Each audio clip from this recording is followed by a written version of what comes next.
In Nigeria, Africa's biggest commercial hub, the progression of manufacturing in the past 50 years has been in fits and starts, but it has contributed immensely to the growth of the economy.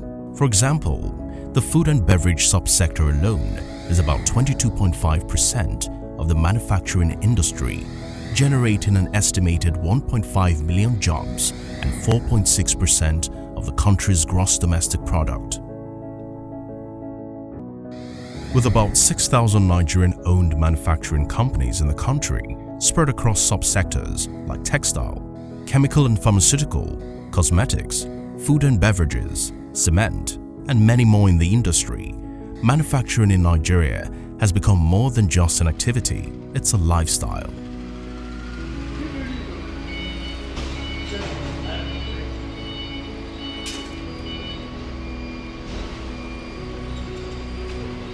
Before Nigeria's independence in 1960, agriculture was the mainstay of the economy, providing food and employment for the populace and raw materials for the budding manufacturing sector. In fact, the main feature of manufacturing at the time was handcraft and semi-processing of primary raw materials. During this period, local factory production was still in its infancy. Nigeria was basically an importing country, where we were importing all our drills, And before that time, there were quite a few artisans. The use of sophisticated plant and machinery was not there. Despite its early challenges, Nigeria's manufacturing sector has evolved since inception in the late 1950s.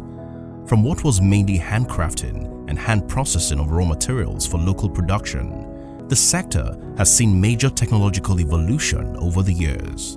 In the last 20 years, technology has transformed everything we do. It has put people out of job, but it has also increased manufacturing efficiencies, manufacturing effectiveness. Think about it. With a large and fast-growing population in Nigeria increasing annually at a rate of 3.5%, there would have been little food for a quarter of Nigerians without mechanized production or manufacturing of food products in large quantities. From processing of raw materials into valuable finished products, manufacturing in different forms and sizes has and is still contributing its quota to the development of the country.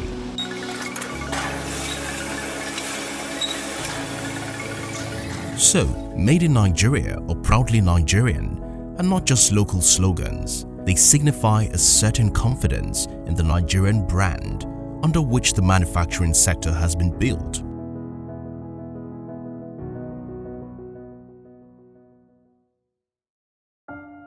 Shortly after manufacturing kicked off in Nigeria, a major distraction occurred.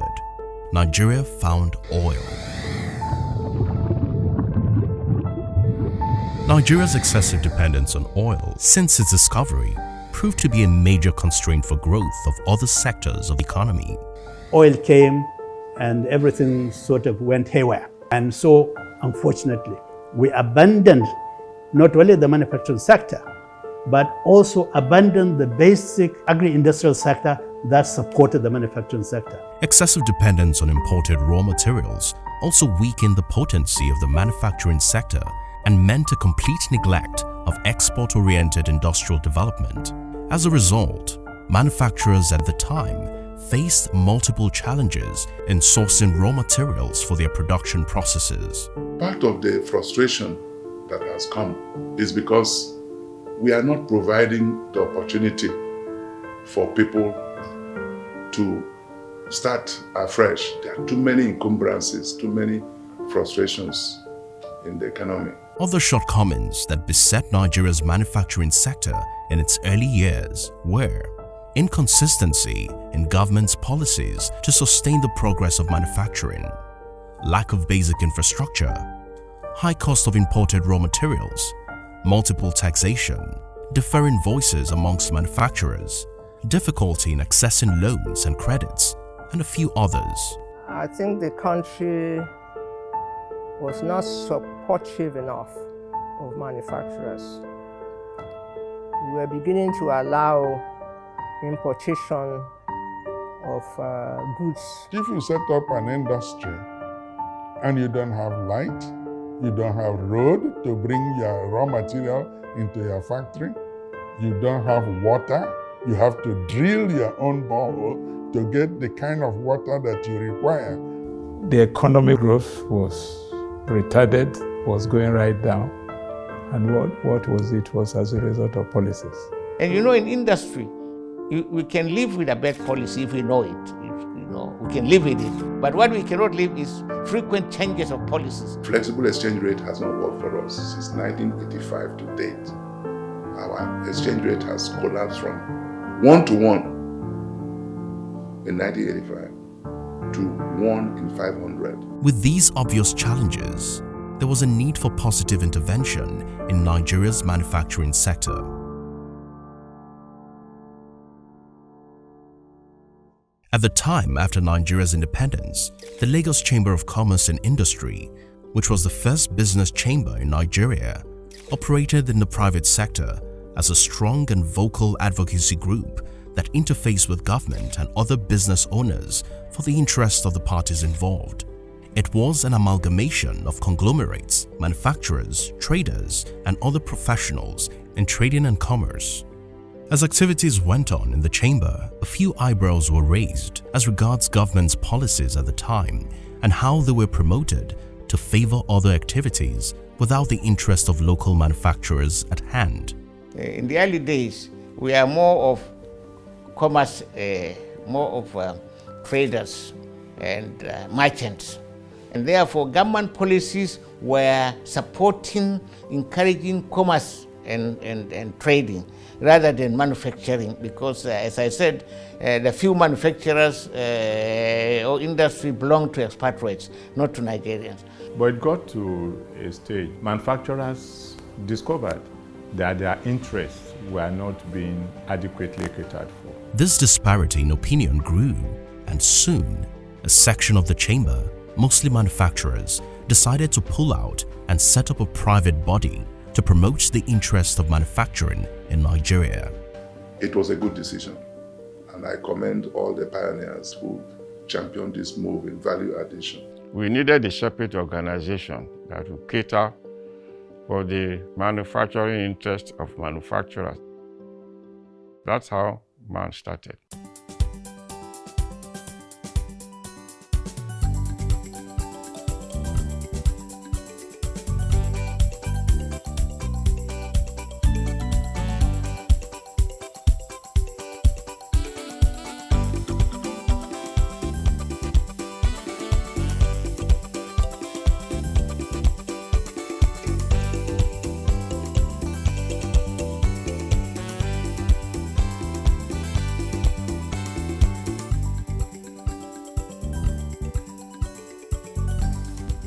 On May 7, 1971, the Manufacturers Association of Nigeria, MAN, was born.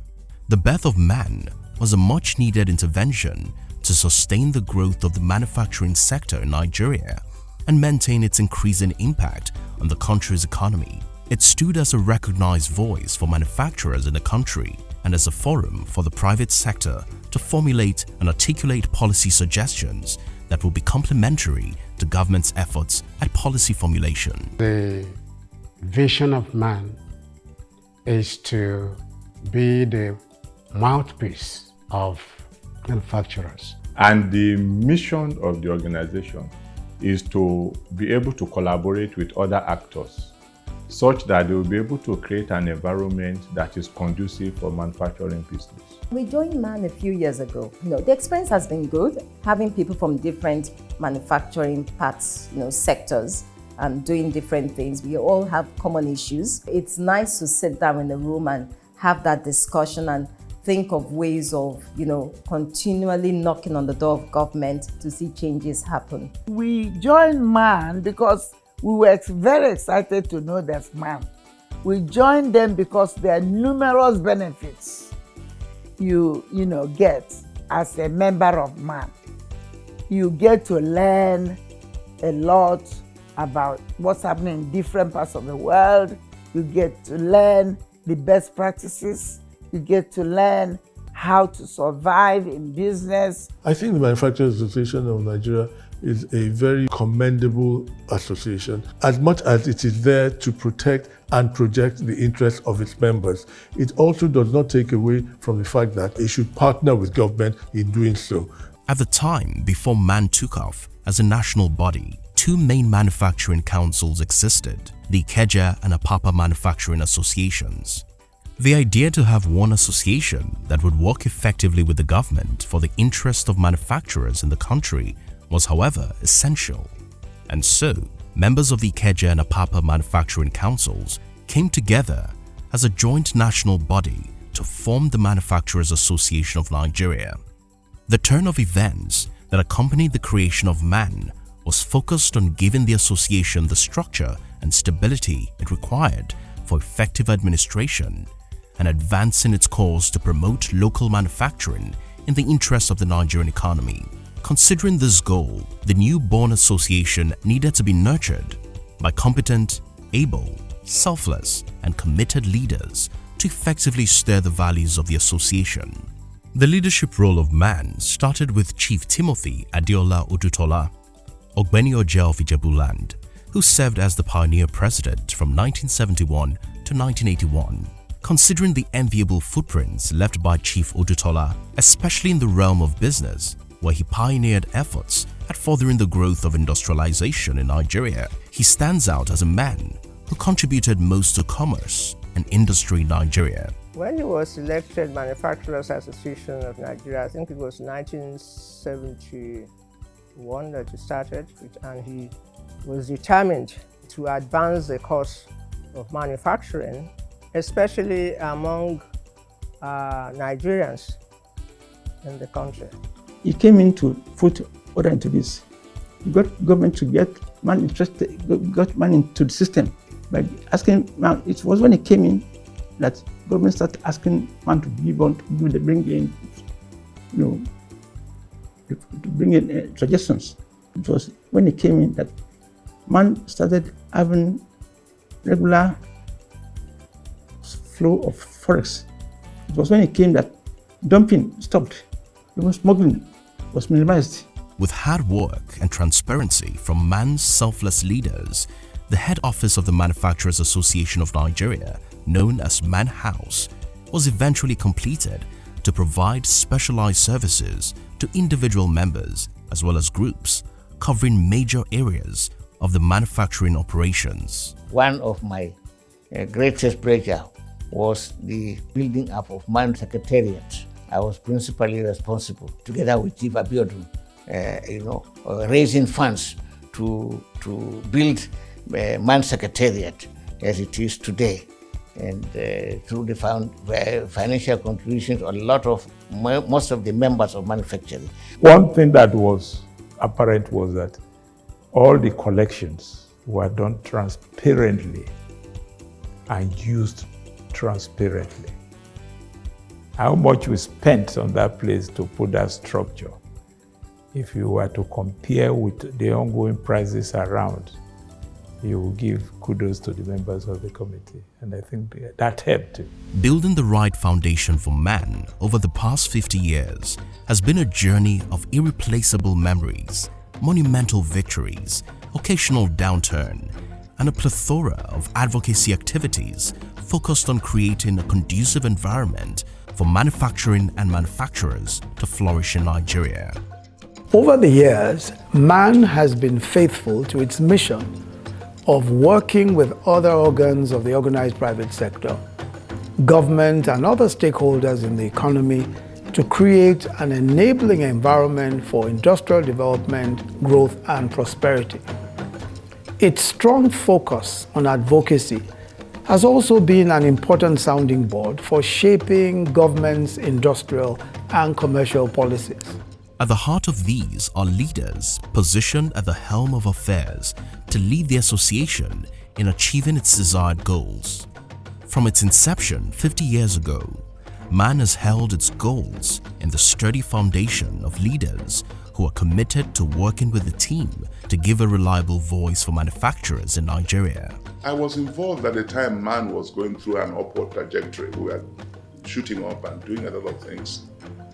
During my tenure, for example, we played a very strong part in policy development alongside the government. Under my tenure, MAN was involved in every activity of the federal government. Passenger was the president, and his experience or investments in agriculture also motivated him. So when he became president, he listened to us. We succeeded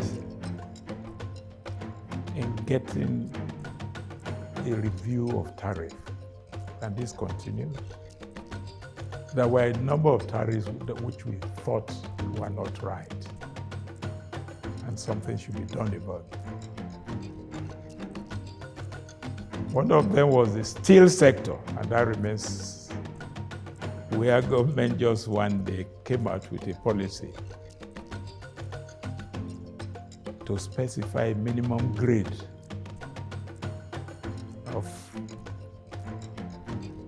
for iron sheets. We fought that battle for quite a while until that policy was changed. There is Executive Order number 003, which promotes the patronage of made in Nigeria goods by all MDAs. It was promulgated when I was president. It was under a regime that we were allocated 6,813 square meter land in Abuja. The major thing I can say we achieved is that we built a very strong organization. We raised the membership to about 800 by the time I left. And when I joined, there was no money, as I said earlier. By the time I left, they had a bank balance over 6 million. So we now have the backing of the ECOWAS to lead FEWAMA, which is the Federation of West African Manufacturers Association.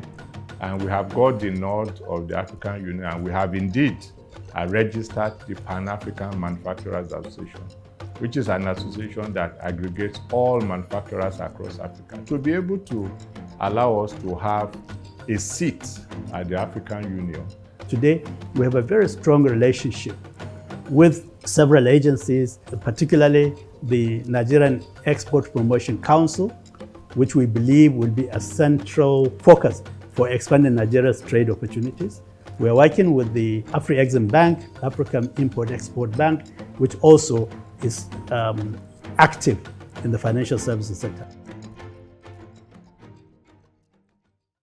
One major disruption of activities around the world was the outbreak of the COVID-19 pandemic, which ultimately resulted in economic lockdowns and partial shutdown of businesses worldwide. While the effect of this disruption was a major cause of concern in many sectors of the economy, the leadership of the Manufacturers Association of Nigeria took proactive measures in collaboration with government to curtail any lasting impact of the pandemic on its members. The pandemic basically disrupted almost every activity, economic activity, social activity. But thank God, I believe that our association acted appropriately and proactively. To start with, two of our sectors were directly relevant to resolving the challenge. So for most of the time that the lockdown was on, they were in operation. That's the food and beverage and the chemical and pharmaceutical. And we recognize that the first thing we need to do is to engage the government. We had to set up an emergency operations center, and the whole idea of setting up that center was because of the lockdown, goods could not move freely, people did not have access to food and water. So we set up this center, and it was in partnership with the Manufacturers Association of Nigeria and some other commercial associations. We also, of course, continuously engage our members, our various branches, and we have 16 branches in the country. We are monitoring the areas around them, reporting back to the control center. If there is a problem, particularly, for instance, with law enforcement agencies, we engage the agencies at the highest level, and we're able to get things resolved. Part of MAN's long-standing advocacy for trade opportunities and other economic policy reforms in Nigeria necessitated the signing of the African Continental Free Trade Agreement, AFCFTA, in July 2019. Right from the beginning, when the AFCFTA the framework agreement was signed in Rwanda, in Kigali, by African states, we drew attention of the federal government at the highest level that before we jump to sign that agreement, we need to understand what it means to our economy, what it means to our manufacturing sector in particular. What are the things we need to do? Not necessarily not to participate, but to ensure that when we do participate in this trade agreement, that we do so on a favorable basis. And consequently, we now clearly agreed that yes, Nigeria should sign the agreement. But we did not stop here. We also actually recognize that AFCFTA is now not just about what we do in Nigeria, but what other countries do and what happens at the regional level in terms of ECOWAS region and at the continental level. We are doing a lot of things today to ensure that AFCFTA works for everybody in Africa, but specifically works for Nigeria and for Nigerian manufacturers. As man continues to grow, even in this innovative era, it is optimistic that the future holds better opportunities as long as personal training and members' growth are concerned. This goal is well articulated in what it calls Man of the Future. Man of the Future is basically a document that we crafted to differentiate ourselves from the way we have offered service. We saw that our members were operating in an environment that is continuously changing, and so we needed to observe all aspects of our operations, especially the one that has to do with the character of the staff that we have. So we deliberately set ourselves to create an environment that lives continuous and perpetual innovation. We started the process of training our leaders that inspires confidence and growth, that shuns unnecessary bureaucracy and superiority. We also broke down all the processes that inhibit new ideas. We also set out to empathize with our members, and I think that is the icing of the cake. What we have decided to do is to put ourselves right in the shoes of our members. So it is no longer dealing with our members' issues, it is dealing with our issues. And then knowing that we are 50 and going into the next half of the century, we set ourselves to always be the lead business membership organization. And that means that we needed to go beyond the landscape of Nigeria and provide leadership for West Africa and Africa. Over the years, the Manufacturers Association of Nigeria, as part of its impactful contributions to achieving a balanced structure of industrial development, has continually collaborated with government in policy formulation and constructive recommendations to monitor development in the manufacturing sector with a view to improve quality of products in Nigeria. MAN initiated a number of initiatives that improve the quality of manufacturing. For example, establishing of standard organization, making sure that what we produce is equivalent to whatever is produced anywhere in the world. Most of the leading CSR companies in Nigeria are manufacturing companies. We make it central to our members that they should positively impact the environment in which they operate. MANS was responsible for proposing that certain percentage of turnover of companies be allocated to established TED fund institutions, universities to train engineers and technicians. You could imagine that without manufacturing entities in Nigeria, what level of unemployment will be in the country. And therefore the concern of MAN has always been what is good for the economy must be good for the manufacturing sector. So any time that you see government trying to talk about reviving the economy, they make it central that manufacturing has to be supported. In Nigeria, where manufacturing processes are optimized to meet the need of every Nigerian.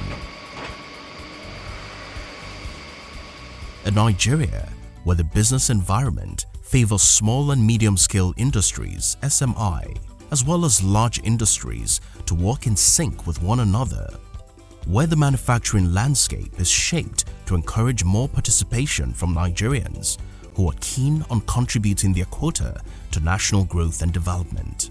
Manufacturing is where you create massive jobs not only that you create jobs, you also leave a legacy, you know, and the whole thing is for me to build something that I will leave a legacy. You know, for example, when we realized that Nigeria was importing almost 90% of what they consume in cement, we took it up, we took it upon us to make sure that, look, we make Nigeria self-sufficient, not only self-sufficient, also export. We have to work together with government and make it much, much easier so that we can add value. For somebody who is trading, you will have a very simple lifestyle. So you order goods, you sit in your office, the goods arrive, then you sell. But for manufacturing, you are creating value. And not only that, you are creating value for yourself, you are creating value for the society, for the country, and for everybody. The future is indeed open for more success stories in Nigeria's manufacturing industry. I would like to see us take standards very seriously. I would like to see MAN either use regulatory bodies to ensure that there is zero tolerance to substandard processes or substandard production. So I'm looking forward to a situation where the manufacturers of Nigeria would establish large-scale manufacturing enterprises within MAN from these SMEs. MAN can do that by obtaining from the large-scale industries their raw material needs. Take this information and share it with the SMEs. The SMEs that have the capacity to produce either components or the full raw materials can then key into this project and then produce for those large-scale industries. This will lead to a win-win situation. I'm looking forward to that situation where manufacturers will export standard products abroad and bring in foreign exchange and their own foreign exchange, thereby saving the country for reserves. And I think Nigerian manufacturing needs international exposure. We need to provide linkage with other manufacturing companies, but in terms of not only technology, but the role of manufacturing in any economy. I would like to see the resuscitation or reactivation of West African Manufacturers Association. We need to ensure that the manufacturing sector is globally competitive, not just in Nigeria, but all over. We have the responsibility, collective responsibility, to see that manufacturing and industry works in Nigeria. I expect them, with the lessons we have learned, to be world class. So ensure that the government pays more attention to manufacturers. So, it's been 50 years of evidence-based advocacy, learning, evolving, excellence in service, and success in the journey so far. The new era, hopefully, will usher in 50 years of offering more exceptional value to manufacturers and Nigeria. The Manufacturers Association of Nigeria is ready to make every step of this new journey worthwhile. I would like to heartily congratulate the founding fathers, all council members, both national and branches, all presidents, all directors general, and all staff of MAN during this last 50 years. That they will continue to grow from strength to strength, as they have been doing over a period of 50 years. I wish MAN well. I hope to continue to live to see MAN celebrate under 10 years, under decade. So what we started 50 years ago, I hope will continue to work stronger and stronger. I congratulate them as they celebrate their 50th anniversary, and I pray that even though I may not be here when they celebrate their 100th, I pray that by the time they celebrate their 100th anniversary, they would have gone beyond where they are today. And I pray may Allah continue to support MAN and all those who work in the chamber, and also bless MAN, bless the Federal Republic of Nigeria. Happy 50th anniversary. Happy 50th anniversary, MAN. Happy 50th anniversary. Happy 50th anniversary. Happy 50th anniversary, MAN. Happy 50th anniversary.